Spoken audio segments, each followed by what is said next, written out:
পবিত্র কোরআনে চুমু দিয়ে বিশ্বকাপ মিশনে মেক্সিকোর উদ্দেশ্যে রওনা দিয়েছে ইরানের ফুটবল টিম। কত দল কতভাবেই ফিফা বিশ্বকাপে যাওয়ার আগে নানা ধরনের রিচুয়াল করে, তবে ইরান সেখানে একেবারেই ভিন্ন।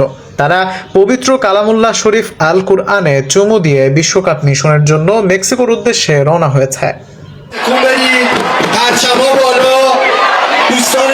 মনে হতে পারে ইরান যেন বিশ্বকাপ জিতেছে, নিদেন পক্ষে মহাদেশীয় শ্রেষ্ঠত্বের শিরোপা। উদযাপন তো সেই গল্পই বলে, কিন্তু এই সংবর্ধনার কারণ ভিন্ন।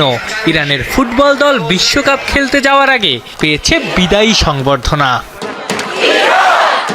বিশ্বকাপে ইরান খেলবে কি খেলবে না এখনো নিশ্চিত না, কিন্তু তাই বলে কি আনন্দ থেমে থাকবে?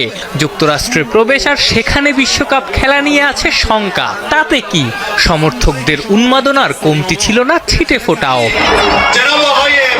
বুধবার রাতে তেহরানে ইনকিলাব চত্বরে এই সংবর্ধনার আয়োজন করা হয়। মঞ্চে দাঁড়িয়ে খেলোয়াড়রা দর্শকদের ধন্যবাদ দেন, বিশ্বকাপে নিজেদের স্বপ্নের কথা জানান।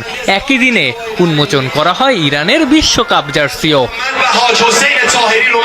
যদিও এবারের বিশ্বকাপে ইরানের অংশগ্রহণ নিয়ে এখনো অনিশ্চয়তা কাটেনি।